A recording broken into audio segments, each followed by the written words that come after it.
Hey everybody, welcome back. It's me again, Dr. Percival Carter. And today I want to continue a little bit of our introductory sales discussion. I know some of you are still orienting. We're still early in the progression of this course. You may still be deciding, which classes you do or don't want to take for the semester. And sales is full of misconceptions. So one of the things, hopefully, you're thinking about as you prepare or at least consider to take this class is, what does a career in sales look like? Like, what are we going to be talking about in this class? And for a lot of people, if you just sit with it for a second, take a deep breath, and bring to mind the first kind of picture, stereotype, prototype of a person who works in sales, the thing that's going to come to mind for you, but even more likely for just kind of like the general public, is something like this guy, right? Like, this is our prototype of sales. And that's really unfortunate, but it's unfortunate in a way that is probably familiar to a lot of you that are watching this video. So I know not all of you tend to be marketing majors, but generally the majority of the class, probably around 75% of the class, are marketing majors.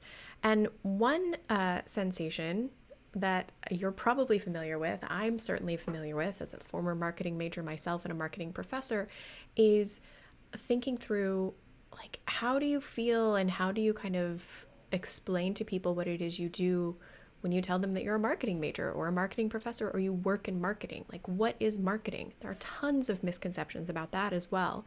If you have me for CB, we'll get into the definition of marketing. We'll get into the definition of consumer behavior. We'll talk about the definition of sales in this class as well. And those definitions are occasionally useful. I'm not a person who asks you to just like memorize a bunch of definitions and recite them on exams or quizzes, if that wasn't clear. So I'm not asking you to do that here. I think it's a useful exercise to come up with your own personal definitions for these terms. So for example, my personal definition of marketing, when I go out and explain to people, well, I'm a marketing professor, and their immediate reaction is almost always, to ask me to help them with something that I have no skill set in. Like, graphic design tends to be the big one. I am not a good designer at all. I have no good intuition at kind of like starting from a completely blank slate and producing something that's really, really high quality. I can recognize it when I'm presented with it, but it's not kind of in my wheelhouse. However, putting together print advertising or putting together like a really graphically compelling web presence, those tend to be some of the first things that come to the general public's mind when they think about marketing.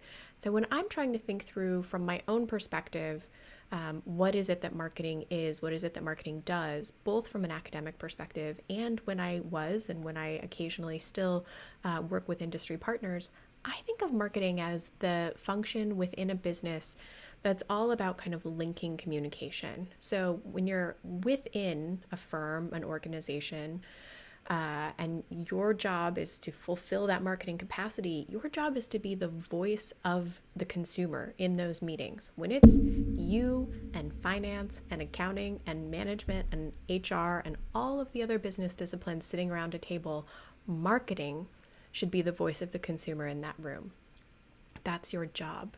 And when you're outside of your organization, when you're outside of your firm, your job is to be the advocate for your business, your firm, your organization. Your job is now to advocate for that other party. So you're constantly linking between these two things. And, in actuality, what does that feel like?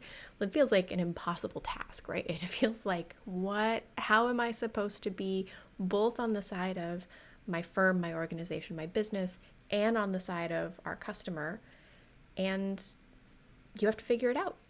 Hopefully you're selling something. Hopefully you're working towards promoting and persuading and influencing people to adopt a product, adopt a service, adopt whatever it is that you're providing that you genuinely think is going to help them out, that you genuinely think is a solution to some of their problems.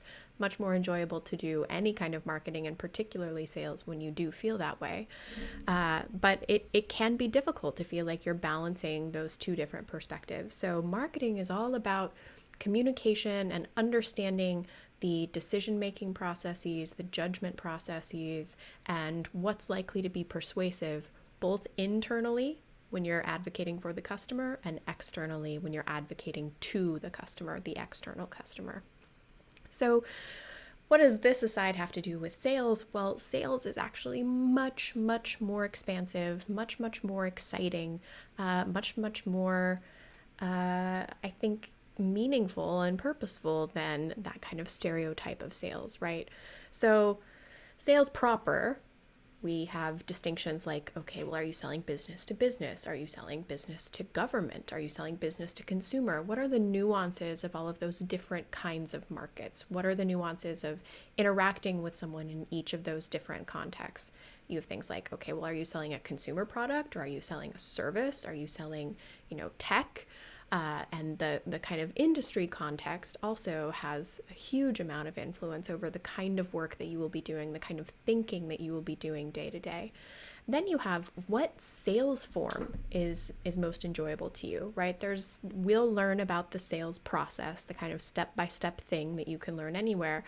But sales is much deeper than that. So there's transactional selling, which are kind of, these short-term relationships, you can skin a sheep once, but you can shear him over and over. Like all of those stereotypes, those negative stereotypes about salespeople who don't have their customers' best interests at heart, that kind of transactional selling.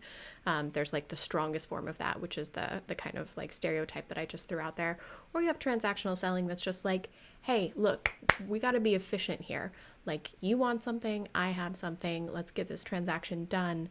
My job as this kind of salesperson is to close as many of these kinds of deals as quickly as I can. And I'm probably not going to speak to you or anyone really close to you again for a very long time. Neither of us is investing a ton of effort into this relationship.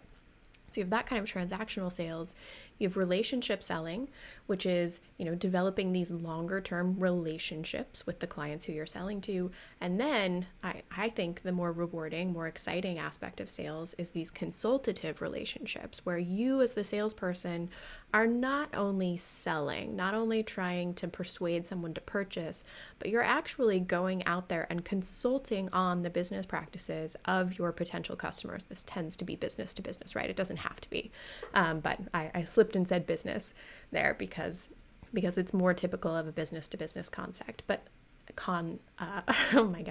more typical of a business environment.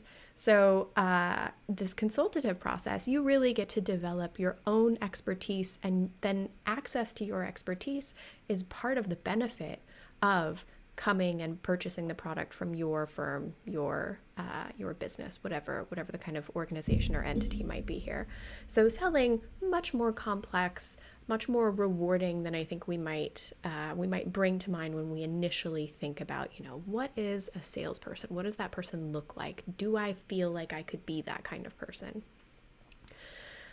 So not to mention more generally, right? I was talking there about, sales proper. Like if you were to say, I have a job in sales, I work in sales. But more generally, sales is something that we're all doing all the time. We just might not use that language to describe it. So sales is all about presenting something in the best way possible, persuading people, understanding your audience and speaking to them in a way that's really customized to bring out the benefits and the most persuasive elements of whatever it is that you are promoting or advocating for. And so that applies, whether you're thinking about working in politics or, the kind of NGO sphere, or whether you're just advocating for yourself and your own talents, your own skills, your own kind of contributions that you could bring to an organization as a potential applicant, a potential employee, or even just as like a potential friend, partner, person to hang out with. All of these skills are transferable to a lot of different contexts, both public and private. Okay, so again, I want you to take a second. I know we're very early in the class here, so you hopefully would imagine something slightly different by the end of the class if I asked you to do this.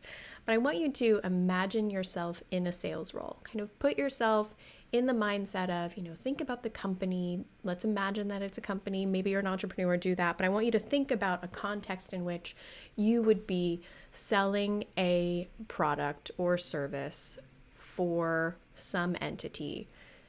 think about your kind of day to day. What do you think would be important to you? What would not be important to you? What would be the tasks that you would prioritize? Kind of try and put yourself in that headspace. And I'm going to ask you to go through this exercise really quickly. So, actually, I'm going to put this up here. And what I want you to do is I want you to pause the video and go through this exercise for yourself really quickly. So you'll see that this is broken up into two sections. You have section 1, the kind of statements 1 through 5, and section 2, the statements 6 through 10. Read each of those statements, score yourself from 1 to 6, strongly disagree to strongly agree on each of those questions, and then I want you to calculate your score, just sum the values for each question, calculate your score at the end of the first 5 questions, and then for questions 6 through 10. And when you're ready, go ahead and come back here and restart this video. Okay, so hopefully you calculated your score on those items. And what this does is it calculates for you some kind of score of your potential customer mindset. So we have section 1, which would be internal mindset, and section 2, which would be external mindset, an internal customer mindset versus an external customer mindset. So coming back here and looking at these items again, and kind of reading through there, you can start to think about, okay, well, what do you think an internal customer mindset might be? What do you think an external customer mindset might be? And what's going on here is that we are calculating a score for the extent to which a salesperson believes and understands that satisfying customers, internal versus external, is central to doing his or her job well. So if you're scoring really highly on that first section, you have a high external customer mindset, or what we would think of as the more traditional customer mindset, right? External to your organization. Scoring really highly on section 2 is going to mean that you have a relatively high internal customer mindset, internal to the business. You're trying to please the people within your company.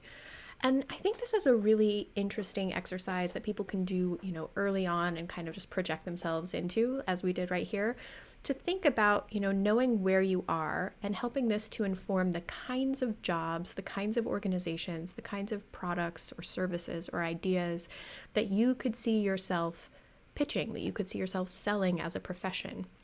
Now, one thing I want to say quickly here is that, this is not to say that you cannot change these scores.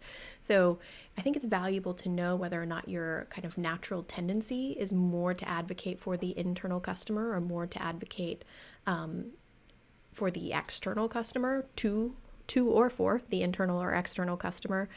But if you see that you really aren't scoring on one or the other of these, right, think back to my definition of marketing. If you're scoring really low on either of these, that means you probably need to do a little bit of, effortful perspective taking to think through, what might be some of the things that I'm not naturally considering in my role as a salesperson. Ideally, I think what you want to have here is a balance that you're going to be able to strike over and over and over again, and also that will help you to choose a career in sales that will be particularly rewarding and a particularly good match for your kind of natural tendencies here. Okay.